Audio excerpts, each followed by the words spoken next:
The Earth has been on Earth for 4.5 billion years. I do think that if aliens are coming to visit us, they're most likely us. In some form or fashion, or maybe not us, but something that also potentially evolved on Earth. I mean, 4.5 billion years is a pretty long time for us to, only really be here for us in our form, let's say, for about 150,000 years. What happened before then? Okay. I'm not trying to be one of these theorists or anything like that. I'm just trying to point out the facts here. The numbers are off, guys. All right? But I want to say this here. They have to be from Earth. Because why are they obsessed with Earth? We're not special. Well, we're kind of special. Pale blue dot. RP, the absolute goat here. Give me my sticker. Carl Sagan. Right? All hail, Sagan is the man, guys. Okay? Keep that in mind here. Right? So I do think that if aliens are visiting near us, or maybe not us, but they evolved here and they're just coming to check us out. Like, what are these weird things doing? Bipedal weirdos, right? Fighting each other over literal nonsense and irrelevancies. There's bigger fish to fry out there, guys. That's how I believe it, at least. But either way, military pilot encounter with UFO. I just had something pass underneath my wing. This is a suggestion via Discord. Let's go and check this video out. I have not seen this yet, so we're definitely going to encounter this together here, guys, right? Let's do it. Here we go. What you're about to hear is the voices of the pilot and air traffic controllers, and it's set to computer animation. Take a look. Okay. LA Thunder, Troy 2-1. Troy 2-1, go ahead. It's not weird, but I just had something pass underneath my wing, maybe like a football-sized object right underneath our wing. Troy 2-1, Roger. Do you think it was a drone or? I have no idea. I got my sensor operator looking for it on the camera right now. We'll see if we can find it. But it's like a dark gray cylindrical object, and it was probably the size of a football, and it passed maybe 10 feet under our right wing. Troy 2-1, Roger. Thank you for the report. Keep me advised if you find anything else out. Yeah, we'll do. We're looking for it now. Okay. 1 minute later. And okay, correction. LA Thunder, Troy 2-1. We got something on air radar. We're trying to get visual on it. Troy 2-1, Roger. Okay. And LA Thunder 094 bearing from us for about 60 miles is where it is now. Troy 2-1, say again. 094 bearing from us about 60 miles away is where we're picking it up now. LA 15, Troy 2-1, Roger, thank you. All right, this guy was stopped at 14 for him because we were busy. There was some UFO reported here, but that's all taken care of now, so you don't have to worry about it unless you want to talk to Aaron. It was earlier, but it's gone. It was all taken care of. What is that? What do you mean it was all taken? What did you do to the UFOs, guys? All right. Obviously, UFO probably meaning the literal definition of it is an unidentified flying object, but now we're calling them the UAPs, right? Unexplained aerial phenomenon. Keep that in mind here. Guys, what could it be? That something that small? Hey, listen, our scale makes sense to us because we're us, right?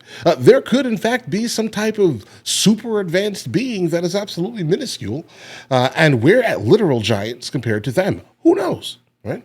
Who knows? We don't know, right? But it looks like it could possibly be some type of drone, like not off the animation because the animation itself is fictitious, right? The story on the recount is not of the story, at least, guys. But all right, let's get it. Let's see where this takes us, guys. I may not have to worry about it, but I am plenty worried about it. This is where I call in Ben Hansen to help me make I'm a little worried. I don't know what that is. Ben is a former FBI special agent and host of UFO Witness on Discovery Plus. He managed to secure that recording that you just heard because it was not made available to the public. Ben, so what did is you your leak take? Classified information, Ben?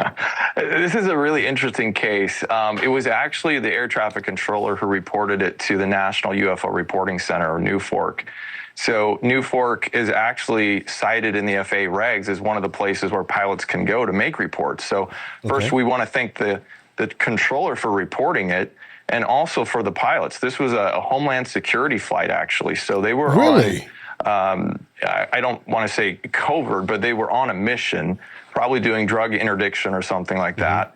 And they're flying along and they see this thing. So very experienced pilots. Now, this particular aircraft, too, is a Beechcraft 350C, which they've converted to include a very sensitive and complex radar array. system. So you see that dome on the top of it. It's actually there to track, drug traffickers and things like that. Okay. So when they call this thing in, this is about 2:30 in the afternoon. It's September 17th of last year. It's broad daylight. They got a good look at this thing, cylindrical, dark object that passes underneath their wings so close.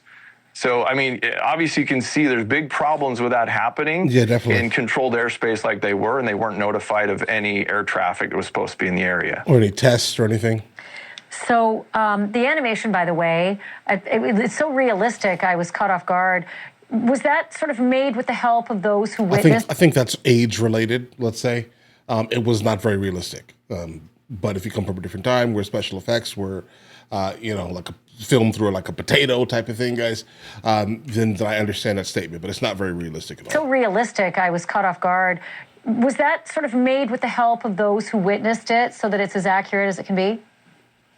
Well, in this case, we have not, my team has not spoken with the crew, as you can imagine, because the sensitivity of probably what they were doing on this mission, it wouldn't benefit them to come forward to talk to the public quite yet. We'd encourage it, yes, but this was our rendering of just based on the audio that we had. It's a guess, right? That object could have gone underneath from left to right, forward to back. We don't know, but we do know their description is pretty exact. Right.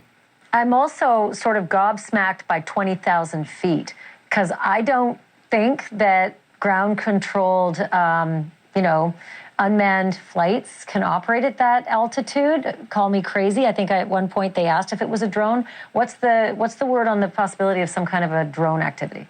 I mean, listen, when it comes down to like commercial grade drones that regular people can purchase, absolutely. But I'm sure the military, in fact, does not adhere to the DJI commercial standards, let's say, guys. All right, but let's continue. So it could be. It'd be very rare, but hobby drones can go up that high. Obviously, military can as well. If you build this occurred near what we call military operations area, but it was not in that airspace. So anyone who was flying something to test a commercial type of drone or something would have had to call in. Now, the other thing that's very interesting about this is you hear them call out what they believe they're tracking this object about 60 miles away because they've got their own airborne radar.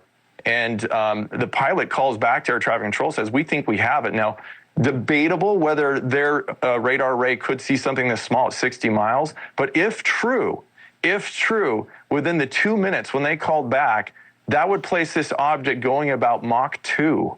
Okay, from them to gain that much distance in that amount of time. So that would absolutely, in my opinion, eliminate any prosaic explanation of a drone or anything of that nature. Yeah, see, guys, you didn't give me the speed.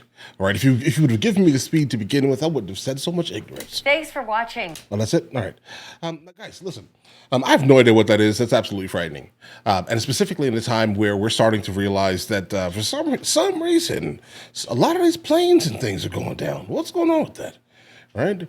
I don't want to sit here and correlate things, but there's a lot of oddities happening in like the airspace these days. Because a lot of suspicious things happening.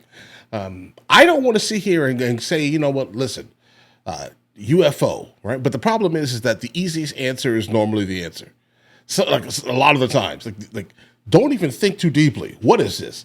All right, some random country came up with something that is not being divulged to the public right now, and they're using it to spy or something crazy. How is it being? Like, what's the propulsion in it? What's the energy source in it? I have so many questions here. Are they communicating with it, or is it autonomous? Did AI somehow create something like this? Guys, what is this? Right, we are letting AI completely run rampant. What if?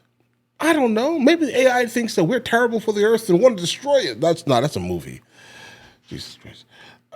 You get what I'm saying here, guys. But all right, listen. Let me know in the comments your overall concerns here. I do think that we are in a time where there are a lot of crazy things happening with airplanes, and I don't like it. All right, I'm not a fan. Neither are you, obviously. But all right, listen, you guys all have an absolutely amazing day. Enjoy your day thoroughly. The fact that you just made it to the end of the video says a whole lot, actually. We have a couple other channels. MrLboyd Music, MrLboyd Movie Reacts, along with MrLboyd Discusses, where I just generally speak about the things that specifically matter to me. But in the meantime, I'll catch you guys later.